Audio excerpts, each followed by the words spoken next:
ನಮಸ್ಕಾರ ವೀಕ್ಷಕರೇ, ನಮ್ಮ ಯೂಟ್ಯೂಬ್ ಚಾನಲ್ಗೆ ನಿಮ್ಮೆಲ್ಲರಿಗೂ ಆತ್ಮೀಯವಾದ ಸ್ವಾಗತ.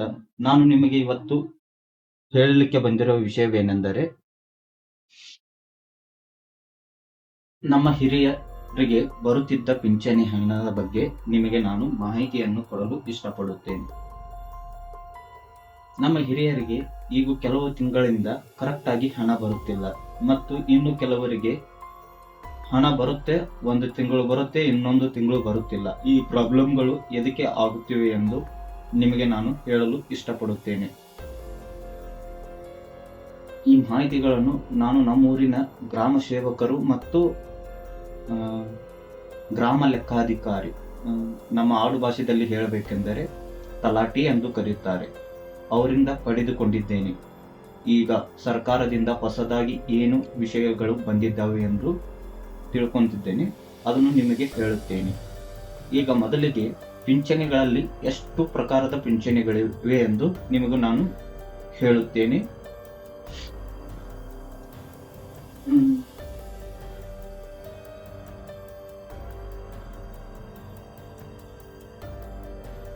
ಟೋಟಲ್ 13 ಪ್ರಕಾರದ ಪಿಂಚಣಿಗಳಿವೆ.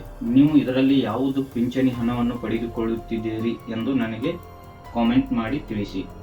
ಇಂದಿರಾ ಗಾಂಧಿ ರಾಷ್ಟ್ರೀಯ ವೃದ್ಧಾಪ್ಯ ಯೋಜನೆ, ವಿಧವಾ ಪಿಂಚಣಿ ಯೋಜನೆ, ಅಂಗವಿಕಲ ಯೋಜನೆ, ಸಂಧ್ಯಾ ಸುರಕ್ಷಾ ಯೋಜನೆ, ಮಾನಿಸ್ವಿನಿ, ಮೈತ್ರಿ, ಇನ್ನೊಂದು ಯಾವುದಂದ್ರೆ ಇದು ಸಾಲ ಬಾಧ್ಯತೆಯಿಂದ ಮನೆಯಾಗ ತೀರಿಕೊಂಡಿರ್ತಾರಲ್ಲ ಅವರ ಪತ್ನಿಗೆ ಒಂದು ಪಿಂಚಣಿ ಹಣ ಬರುತ್ತದೆ. ಮತ್ತು ಹೆಣ್ಣು ಮಕ್ಕಳಿಗೆ ಆಸಿಡ್ ದಾಳಿ ಮಾಡಿರ್ತಾರ ಅಂತ ಹೆಣ್ಣು ಮಕ್ಕಳಿಗೂ ಪಿಂಚಣಿ ಹಣ ಬರುತ್ತದೆ. ಮಾಜಿ ದೇವದಾಸಿ ಅಂದರೆ ಹಳೆಯ ದೇವದಾಸಿಯರ ಇದ್ದಿರ್ತಾರಲ್ಲ ಅವರಿಗೆ ಮಾನಸಿಕ ಯೋಜನೆ ಬರುತ್ತದೆ. ಮತ್ತು ಸ್ವಾತಂತ್ರ್ಯ ಹೋರಾಟಗಾರರು ಗೌರವದ ಹಾಗೂ ಅವರ ಕುಟುಂಬಕ್ಕೂ ಪಿಂಚಣಿ ಹಣ ಬರುತ್ತದೆ. ಗೋವಾ ಸ್ವಾತಂತ್ರ್ಯ ಹೋರಾಟಗಾರರಿಗೂ ಪಿಂಚಣಿ ಹಣ ಬರುತ್ತದೆ.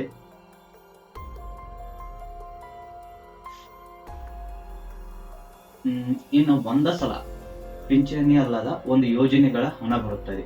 ಅಂತಾವು ಯಾವ್ಯಾವ್ದಾವ ಅಂದ್ರ ಒಂದು 4 ಟೈಪ್ ಅದಾವ. ನಮ್ಮ ಕರ್ನಾಟಕ ಸರ್ಕಾರದ ವೆಬ್ಸೈಟ್ ಒಳಗೆ ಇದ್ದಿದ್ದು ಅಂತಾವ್ 4 ಅದಾವ. ಅವು ಯಾವ್ಯಾವಪ್ಪ ಅಂದ್ರ ರಾಷ್ಟ್ರೀಯ ಕುಟುಂಬ ನೆರವು ಯೋಜನೆ, ಅಂತ್ಯ ಸಂಸ್ಕಾರ ಯೋಜನೆ ಅಂತ ಹೇಳಿ, ಅಂದ್ರೆ ತೀರಿಕೊಂಡಾಗ ನಮಗಂತೆ ಒಂದು ಸಹಾಯಧನ ಕೊಡುತ್ತಾರೆ ಸರ್ಕಾರದವರು. ನಮ್ಮಲ್ಲಿ ಯಾರು ಅದನ್ನ ಪಡೆದುಕೊಂಡಿಲ್ಲ, ಇದು ಎಲ್ಲಿ ಹೋಗುತ್ತೋ ಸರ್ಕಾರಕ್ಕೆ ಗೊತ್ತಿರಬಹುದು.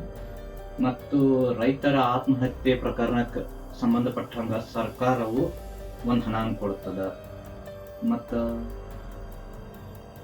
ಬನವಿಗಳು ಸುಟ್ರ, ಈಗ ರೈತರು ನಮ್ಮ ವಾರ್ಡ್ ಭಾಷೆದಾಗ ಹೇಳ್ಬೇಕಾರ ಕಣಿಕೆ ಗೂಡ, ಕಣಿಕೆ ಬನವಿ, ಭತ್ತದ ಬನವಿ ಇಂಥ ಸುಟ್ರು ಇದಕ್ಕೂ ಒಂದು ಪರಿಹಾರದ ಹಣಗಳು ಬರುತ್ತವೆ. ಮತ್ತು ಹೀಗೆ ಹಲವಾರು ಸರ್ಕಾರವು ನಮಗಾಗಿ ಮಾಡಿರುವ ಯೋಜನೆಗಳಿವೆ. ಅವು ನಮ್ಮ ಕರ್ನಾಟಕ ಸರ್ಕಾರದ ಮಾಡಿರುವ ಯೋಜನೆಗಳು ನಮ್ಮ ಸಾಮಾನ್ಯ ಜನರಿಗೆ ಗೊತ್ತೇ ಇಲ್ಲ ಕೆಲವು. ಹೀಗಾಗಿ ಇವುಗಳನ್ನು ನಾವು ತಿಳಿದುಕೊಳ್ಳುವುದು ಬಹಳ ಮುಖ್ಯವಾಗಿರುತ್ತದೆ. ಇವುಗಳನ್ನು ನಾವು ನಿಮಗೆ ಯಾರಿಗೆ ಸಂಬಂಧಪಟ್ಟ ಹಾಗೆ ಈಗ ವೃದ್ಧರು ಇದ್ದರೆ ಅವ್ರಿಗೆ ಹಿಂಗೆ ಯಾರಿಗೆ ಅರ್ಜಿ ಎಲ್ಲಿ ಕೊಡಬೇಕಂದ್ರೆ ನಿಮ್ಮ ಊರಿನ ಗ್ರಾಮ ಲೆಕ್ಕಾಧಿಕಾರಿಗೆ ಒಂದ್ಸಲ ಭೇಟಿ ಆಗ್ಬೇಕು. ಮೇನ್ ಅವ್ರಿಗೆ ಭೇಟಿ ಆಗ್ಬೇಕು. ಅವರಿದ್ದವ್ರು ನಿಮ್ಗೆ ಸಜೆಷನ್ ಮಾಡ್ತಾರೆ, ಇಂತಲ್ಲಿ ಹೋಗ್ರಿ ಅಂದ್ರ ಸೇವಾ ಸಿಂಧು ಗ್ರಾಮ 1 ಕರ್ನಾಟಕ 1 ಇಂತಲ್ಲಿ ಹೋಗ್ರಿ, ಅಲ್ಲಿ ಹೋಗಿ ನೀವು ಅಪ್ಲಿಕೇಶನ್ ಹಾಕ್ರಿ.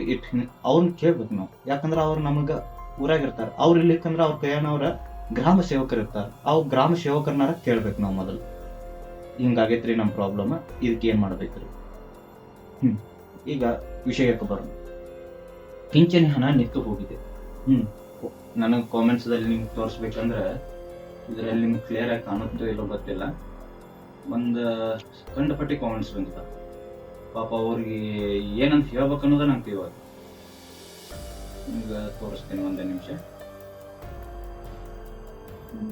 ಕಾಮೆಂಟ್ ಹಾ,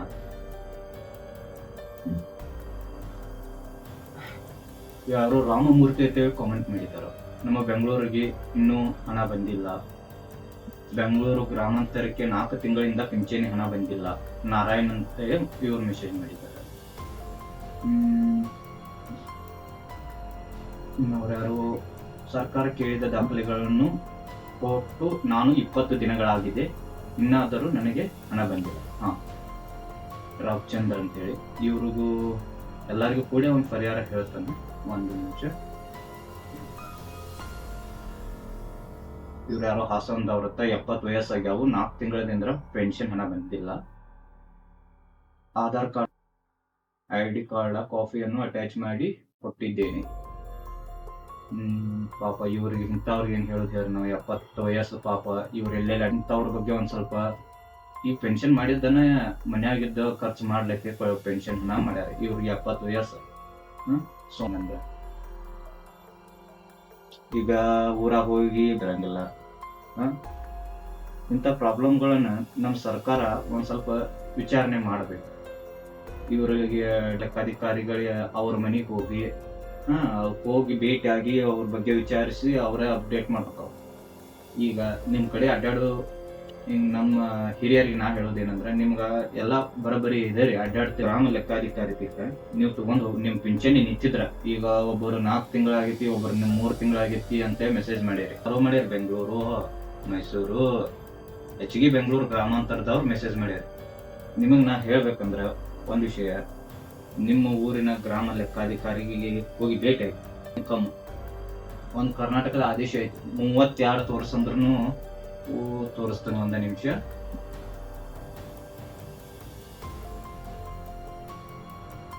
ಇಲ್ಲಿದೆ ಆದೇಶದ ಪತ್ರ.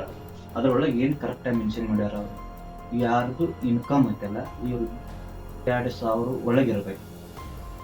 ಈಗ ನಮ್ಮಲ್ಲಿ ಏನಾಗಿರುತ್ತೆ, ಅವ್ರು ಏನು ಆಸ್ತಿ ಲೆಕ್ಕ ಹಾಕ್ತಾರೋ ಏನು ಗೊತ್ತಿರಂಗಿಲ್ಲ, ಗ್ರಾಮ ಸೇವಕರು ಇರ್ತಾರೆ, ಡೈರೆಕ್ಟ್ ಆಗಿ ಒಂದ್ 50,000 40,000 ತೆಗೆದು ಬಿಟ್ಟಿರ್ತಾರೆ.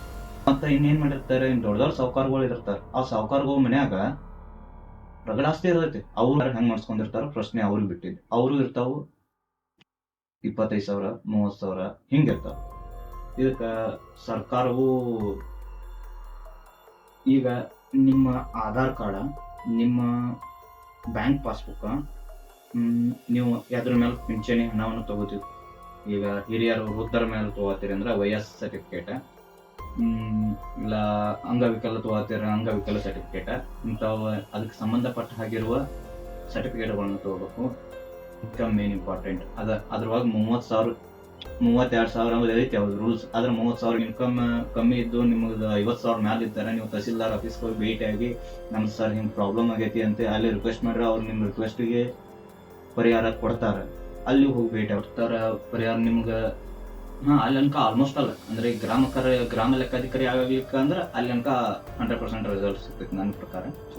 ನಿಮ್ಮ ಊರಿನ ಗ್ರಾಮ ಲೆಕ್ಕಾಧಿಕಾರಿ ಹೋಗಿ ಭೇಟಿ ಆಗ್ಬೇಕು. ಸರ್ ನಂದ 4 ತಿಂಗಳ ಪೆನ್ಷನ್ ಕಟ್ ಆಗೈತ್ರಿ, ಇದಕ್ಕೆ ಎಲೆಗಳು ಕೇಳ್ತಾರೆ, ದಾಖಲೆಗಳನ್ನ ಬಡ ದಾಖಲೆಗಳನ್ನ ಕೊಡೋದ್ರಿ, ಅವ್ರು ಅಟ್ಯಾಚ್ ಮಾಡ್ತಾರೆ. ಅವ್ರದ್ದವ್ರ ಇವ್ರ ಪೆನ್ಷನ್ ಬಂದ್ ಆಗೈತೆ ಅಂತ ಹೇಳಿ ತಗೊಂಡ್ ಹೋಗಿ ಸಂಬಂಧಪಟ್ಟ ಇಲಾಖೆ ಮತ್ತೆ ಪರಿಶೀಲನೆ ಮಾಡ್ತಾರ. ಎಲ್ಲಾ ಡಾಕ್ಯುಮೆಂಟ್ಗಳು ಪರಿಶೀಲನೆ ಆದ್ರತಿತ್ತು, ಅವಾಗ ನಿಮಗೆ ನೇರವಾಗಿ ಹಣ ಮತ್ತೆ ಕೊಡಲು ಚಾಲು ಆಗುತ್ತೆ.